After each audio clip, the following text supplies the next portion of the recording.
Hi, this is Dr. Noel Lloyd for 5-Star Management, and in this short video I'm going to warn you about something that doctors may do that can absolutely ruin their practice. You don't want to do this, and you want to find out what it is, and I'll share it in the next segment.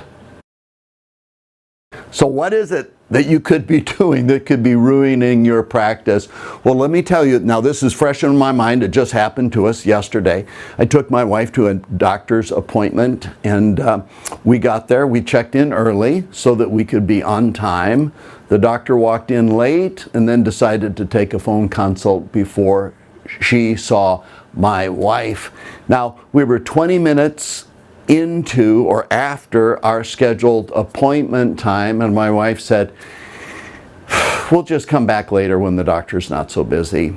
And the receptionist stood up and she said, "I'm so terribly sorry, and can I check and see when the doctor will be ready?" And I said, "Well, we had a 1:30 appointment, and the doctor just walked in from lunch and decided to do something else." And so my wife said, "Yeah, we'll be back a little bit later." Now, in this next segment, I'm going to tell you what that does to your practice if you do that same mistake. Now, I don't know how you handle time on your practice, but if you're watching this video and you're getting a little uncomfortable, maybe you should listen carefully. I would go to my staff and say, "Hey, tell me, are there times that people will look at you and point to their watch and shrug their shoulders and walk out the door?" "Yeah, doctor, it happens all the time."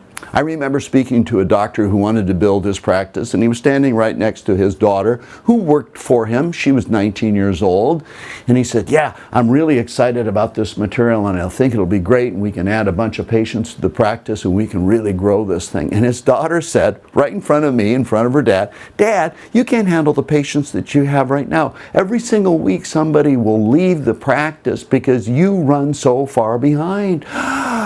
And he got red and embarrassed, and I said, "It's okay, I've got kids, I know how this works." But you know what? His daughter did him a wonderful favor. Let him know something that he was almost blind to. And the fact that he was having so much fun with patients and chiropractic and taking care of people that he just didn't watch his time.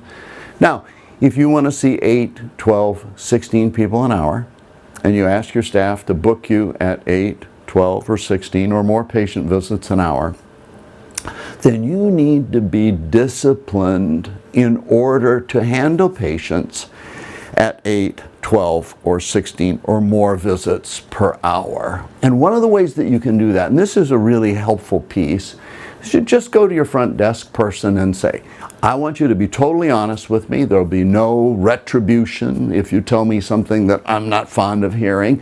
But how do I do with time?"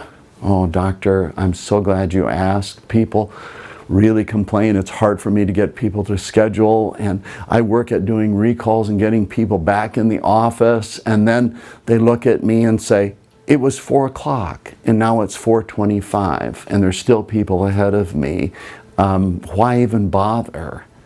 Now, if you get that type of feedback, doctor, one of the things that you can do is that you can change that. You can use systems that are so low stress. We teach doctors how to do this all the time, that the clock becomes a friend that you're playing a game with instead of the clock chasing you with a hatchet.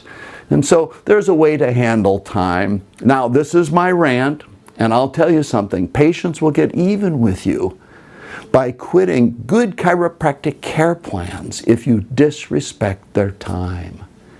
This is Dr. Noel Lloyd for 5-Star Management, for patients everywhere, and of course I'm on the side of the chiropractor and the chiropractic staff. Let's not have a poor use of time hurt your practice. I know that helps.